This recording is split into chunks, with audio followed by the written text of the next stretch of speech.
আসসালামু আলাইকুম, সবাইকে স্বাগত জানাচ্ছি গ্লোবাল ভিউজে। আপনাদের সঙ্গে আছি আমি ফাহাদিয়া মিতু। আজ জানাবো আন্তর্জাতিক গণমাধ্যমে আলোচিত সংবাদ ও বিশ্লেষণ। মার্কিন প্রেসিডেন্ট ডোনাল্ড ট্রাম্পের গাজা দখলের পরিকল্পনা ধীরে ধীরে নড়বড়ে হতে চলেছে। তার দলের সিনেটররাই এই পরিকল্পনা প্রত্যাখ্যান করেছেন। হামাস জানিয়েছে তারা মার্কিন পরিকল্পনা বাস্তবায়ন করতে দেবেন না। হামাসের ফিরে পাওয়া সামর্থ্য নিয়ে শঙ্কা প্রকাশ করেছেন ইসরায়েলি জেনারেল। ফিলিস্তিনিদের বাস্তুচ্যুত করার পরিকল্পনা ঠেকাতে তৎপর আরব নেতারাও। এর মধ্যে ইসরায়েলে আবার হামলার পরিকল্পনার কথা জানিয়েছেন ইরানের এক সামরিক কমান্ডার। অবসরপ্রাপ্ত ইসরায়েলি জেনারেল আইজ্যাক ব্রিক এক বিবৃতিতে বলেছেন, আমরা 1 বছর 4 মাসে হামাসকে ধ্বংস করতে পারিনি। তাহলে নেতানিয়াহু কিভাবে মনে করেন যে তিনি এখন এটি করতে পারবেন? তার স্পষ্ট বক্তব্য, আমরা যুদ্ধে সফল হইনি, কিন্তু শত শত কিলোমিটার সুড়ঙ্গে হামাস তার স্বাভাবিক শক্তিতে ফিরে এসেছে। তিনি আরও বলেন, তারা এখন তাদের স্বাভাবিক শক্তিতে ফিরে এসেছে এবং অনেক তরুণকে আকৃষ্ট করেছে। বিপুল সংখ্যক তরুণ হামাসের সামরিক শাখায় যুক্ত হয়েছেন। হামাসের মুখপাত্র আব্দুল লতিফ আল কানোয়াও এক বিবৃতিতে জোর দিয়ে বলেছেন, দখলদাররা গাজা যুদ্ধে তাদের সমস্ত লক্ষ্য অর্জনে ব্যর্থ হয়েছে। তাদের কোনো লক্ষ্য অর্জিত হয়নি এবং আগামীতেও হবে না। ইসরায়েলি বাহিনী যদি আবার যুদ্ধ শুরু করে, প্রতিরোধ যোদ্ধারা তা প্রতিহত করতে প্রস্তুত। ইসরায়েলি আগ্রাসনের উপযুক্ত জবাব দেওয়া হবে বলে হুঁশিয়ারি দিয়েছেন ইরানের ইসলামী বিপ্লবী গার্ড বাহিনী বা আইআরজিসির deputy commander brigadier general Ali Fadavi. সোমবার দেওয়া এক বিবৃতিতে তিনি বলেন, আমাদের ট্রু প্রমিস 3 যথাযথ সময়ে পরিচালিত হবে। আমরা এর জন্য প্রস্তুত। ইরান এর আগে 2024 সালের এপ্রিল ও অক্টোবরে ইসরায়েলের বিরুদ্ধে 2টি ক্ষেপণাস্ত্র ও ড্রোন হামলা পরিচালনা করেছিল, যেগুলো ট্রু প্রমিস 1 এবং ট্রু প্রমিস 2 নামে পরিচিত। গাজায় চলমান যুদ্ধ প্রসঙ্গে জেনারেল ফাদাভি বলেন, ফিলিস্তিনি যোদ্ধারা তাদের প্রতিরোধের শক্তি প্রমাণ করেছেন। জায়নবাদী নেতারাই নিজেদের স্বীকারোক্তিতে বলছেন হামাস বিজয়ী হয়েছে আর তারা পরাজিত। ইয়েমেনের হুথি আনসারুল্লাহ আন্দোলনের মুখপাত্র মোহাম্মদ আব্দুস সালাম গাজার প্রতিরোধ যোদ্ধাদের প্রশংসা করে বলেছেন, হামাসের যোদ্ধারা অসীম সাহসিকতার সঙ্গে যুদ্ধ করে ইহুদিবাদী সরকারের ওপর যুদ্ধবিরতি চুক্তি চাপিয়ে দিতে সক্ষম হয়েছেন।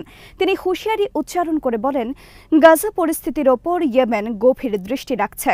গাজার ওপর আবার কোনো আগ্রাসন হলে ইসরায়েলের স্বার্থে আঘাত হানার জন্য ইয়েমেনের সার্বক্ষণিক প্রস্তুতি রয়েছে।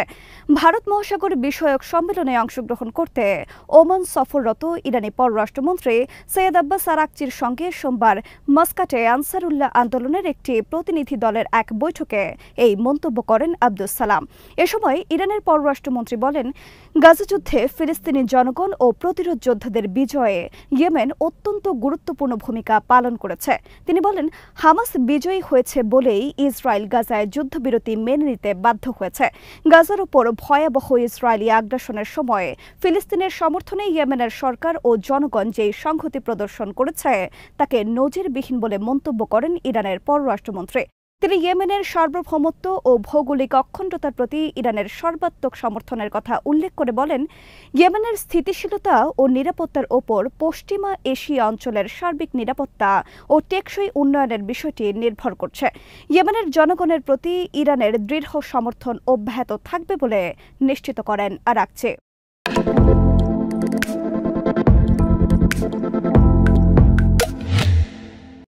আনাদোলু জানিয়েছে, যুদ্ধবিরতির চুক্তির অংশ হিসেবে বৃহস্পতিবার 5 ইসরায়েলি বন্দীর লাশ ফেরত দেবে হামাস।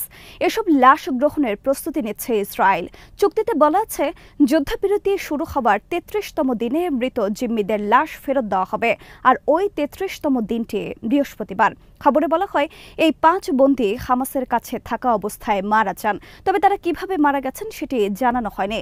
ইসরায়েলের যত বন্দী এখন পর্যন্ত মারা গেছেন তাদের বেশিরভাগই নিজেদের সেনাদের নির্বিচার হামলায় প্রাণ হারিয়েছেন বলে জানিয়ে আসছে হামাস। যে বন্দীদের লাশ ফেরত পাঠানো হবে তাদের নাম বৃহস্পতিবার সকালে ইসরায়েলকে জানাবে সংগঠনটি। গাজা থেকে লাশগুলো ইসরায়েলে পৌঁছানোর পর সেগুলো আবু কবির ফরেন্সিক ইনস্টিটিউটে নিয়ে যাবে ইসরায়েলি সেনাদের অ্যাম্বুলেন্স। ওই সময় তাদের পরিচয় যাচাই বাছাইয়ের কাজটি করা হবে। যখন পরিচয় নিশ্চিত হওয়া যাবে, ঠিক তখনই তাদের পরিবারকে এই ব্যাপারে অবহিত করা হবে।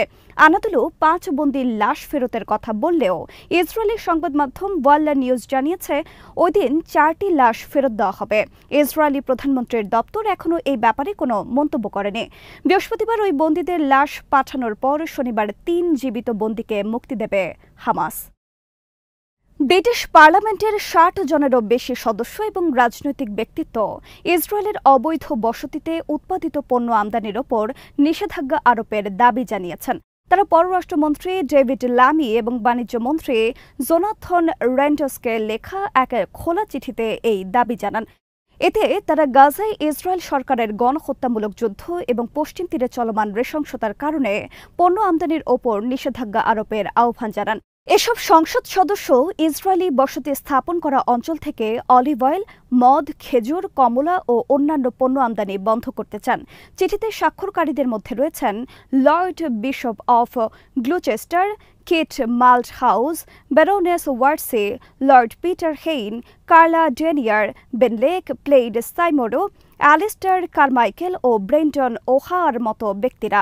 তারা ব্রিটিশ মন্ত্রীদের উদ্দেশ্যে লিখেছেন, আমরা বিশ্বাস করি কয়েক দশক ধরে চলমান সংঘাতের সমাধানের সবচেয়ে কার্যকর উপায় হওয়া উচিত আন্তর্জাতিক আইনের প্রতি শ্রদ্ধা প্রদর্শন। ইসরায়েলের সঙ্গে বাণিজ্য সম্পর্কের ক্ষেত্রে মানবাধিকার ও আন্তর্জাতিক আইনের বিষয়ে দেওয়ার প্রতিশ্রুতির সঙ্গে ব্রিটেনের সামঞ্জস্য বজায় রাখা উচিত। রয়টার্স জানিয়েছে, ট্রাম্পের গাজা দখলের প্রস্তাব প্রত্যাখ্যান করেছেন তার রিপাবলিকান দলের senator Lindsey Graham. Democrat senator Richard Blumenthal বলেছেন, তিনি আশা করছেন গাজা নিয়ে আরব রাষ্ট্রগুলো একটি কার্যকর বিকল্প পরিকল্পনা উপস্থাপন করবে। তেলাভিভে ইসরায়েলি প্রধানমন্ত্রী বেনিয়ামিন নেতানিয়াহুর সঙ্গে সাক্ষাৎ করা দ্বিদলীয় মার্কিন সিনেটরদের প্রতিনিধি দলের সদস্য ছিলেন এই আইন প্রণেতারা। ট্রাম্পের ঘনিষ্ঠ মিত্র এবং কংগ্রেসের পররাষ্ট্রনীতি ও জাতীয় নিরাপত্তা বিষয়ে প্রভাবশালী রিপাবলিকান গ্রাহাম সাংবাদিকদের বলেন, যে কোনো উপায়ে যুক্তরাষ্ট্র গাজা দখল করবে, সিনেটের এমন আগ্রহ নেই।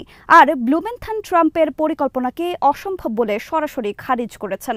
গ্রাহাম বলেন, ট্রাম্পের পরিকল্পনার কারণে আরব রাষ্ট্রগুলো গাজার জন্য একটি ভালো বিকল্প খুঁজতে বাধ্য হবে। ব্লুমেনথাল বলেছেন, জর্ডানের রাজা আবদুল্লাহর কথায় তিনি আশ্বস্ত হয়েছেন যে তারা এমন একটি পরিকল্পনা উপস্থাপন করবেন যাতে আরব রাষ্ট্রগুলোর সঙ্গে ইসরায়েলের সম্পর্ক স্বাভাবিক করা, ফিলিস্তিনিদের আত্মনিয়ন্ত্রণ, আঞ্চলিক প্রতিরক্ষা ব্যবস্থা ও ইসরায়েলের নিরাপত্তা বিষয় নিশ্চিত হবে। গাজার ভবিষ্যৎ নিয়ে আলোচনার জন্য এ মাসেই বৈঠকে বসতে পারেন সৌদি আরব, আরব আমিরাত, জর্ডান ও মিশরের কর্মকর্তারা। সেখানে তারা ট্রাম্পের প্রস্তাবের বিকল্প একটি পরিকল্পনা ঘোষণা করবেন। যুক্তরাজ্যে ফিলিস্তিনপন্থী আন্দোলনকারীরা লন্ডনের কেন্দ্রস্থলে অবস্থিত বিবিসির ব্রডকাস্টিং হাউসের সদর দপ্তরে হামলা চালিয়েছেন। হামলাকারীরা ভবনটির কাচের দরজা ভেঙে ফেলেন এবং দেয়ালে লাল রং ছিটিয়ে দেন। সোমবার রাতে যুক্তরাজ্য ভিত্তিক টেলিগ্রাফ জানিয়েছে, প্যালেস্টাইন অ্যাকশন নামের একটি সংগঠন এই হামলার দায় স্বীকার করে বলেছে, তারা ভবনটিতে রক্তের লাল রং ছিটিয়ে দিয়েছেন। ইসরায়েলের পক্ষে খবর প্রকাশের প্রতিবাদে তারা বিবিসি অফিসের কাচও ভেঙে ফেলেন। লন্ডনের মেট্রোপলিটন পুলিশ এক মুখপাত্র বলেছেন, একটি ভবনের দেয়ালে লাল রং ছিটানো হয়েছে এবং কাচের দরজা ভাঙা হয়েছে। এখন পর্যন্ত কাউকে গ্রেফতার করা হয়নি, তদন্ত চলছে। এর আগে 2023 সালের অক্টোবরেও বিবিসির সদর দপ্তরে হামলার দায় স্বীকার করেছিল প্যালেস্টাইন অ্যাকশন।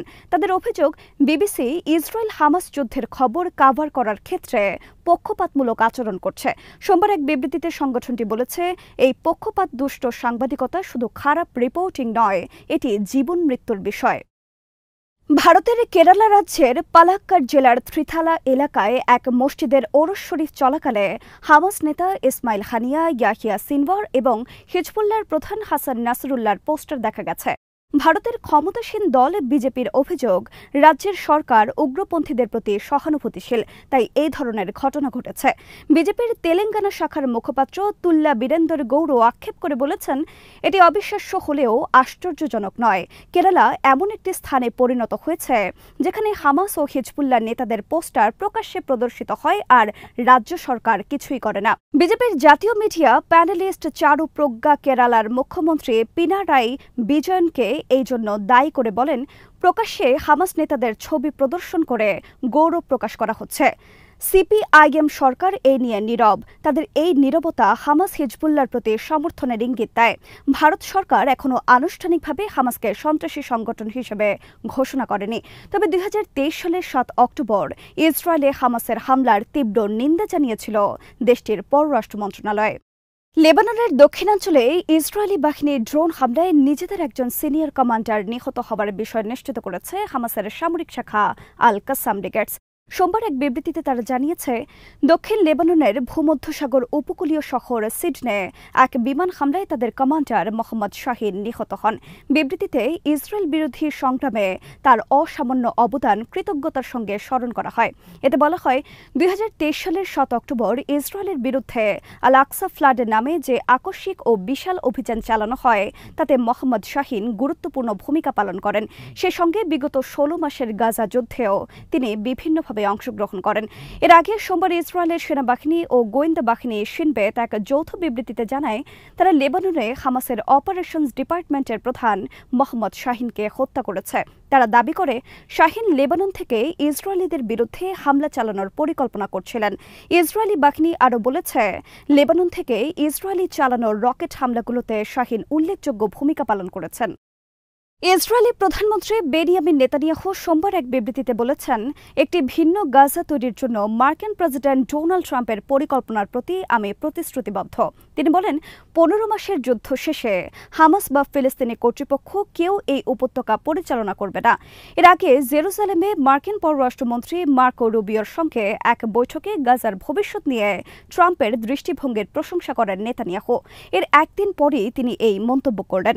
মানবাধিকার গোষ্ঠীগুলো ট্রাম্পের প্রশাসনের গাজা দখল এবং ফিলিস্তিনিদের জোরপূর্বক বাস্তুচ্যুত করার প্রচেষ্টাকে আন্তর্জাতিক আইনের লঙ্ঘন বলে নিন্দা জানিয়ে বলেছে, এটি জাতিগত নির্মূলের শামিল। এদিকে ট্রাম্পের পরিকল্পনাকে সমর্থন করে ইসরায়েলি প্রতিরক্ষা মন্ত্রী ইসরায়েল কাটজ সোমবার ঘোষণা করেছেন, তিনি গাজা থেকে ফিলিস্তিনিদের স্বেচ্ছায় প্রস্থানের জন্য একটি বিশেষ অধিদপ্তর প্রতিষ্ঠা করবেন। বিভিন্ন মন্ত্রণালয় এবং নিরাপত্তা সংস্থার প্রতিনিধিদের সমন্বয়ে এই অধিদপ্তর প্রতিরক্ষা মন্ত্রণালয়ের অধীনে পরিচালিত হবে। মন্ত্রণালয়ের বিবৃতিতে বলা হয়, এই পরিকল্পনায় তৃতীয় দেশে স্বেচ্ছায় অভিবাসন করতে ইচ্ছুক যে কোনো গাজার বাসিন্দা একটি সহায়তা প্যাকেজ পাবেন, যার মধ্যে সমুদ্র, আকাশ ও স্থলপথে বিশেষ প্রস্থানের ব্যবস্থা রয়েছে। সোমবার ইসরায়েলি নিরাপত্তা কর্মকর্তাদের বৈঠকে এই সিদ্ধান্ত নেওয়া হয় বলে জানান তিনি।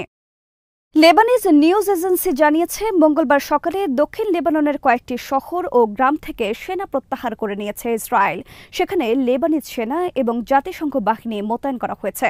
তবে ইসরায়েল লেবানন সীমান্তের 5টি পয়েন্টে এখনও অবস্থান করছেন ইসরায়েলি সেনারা।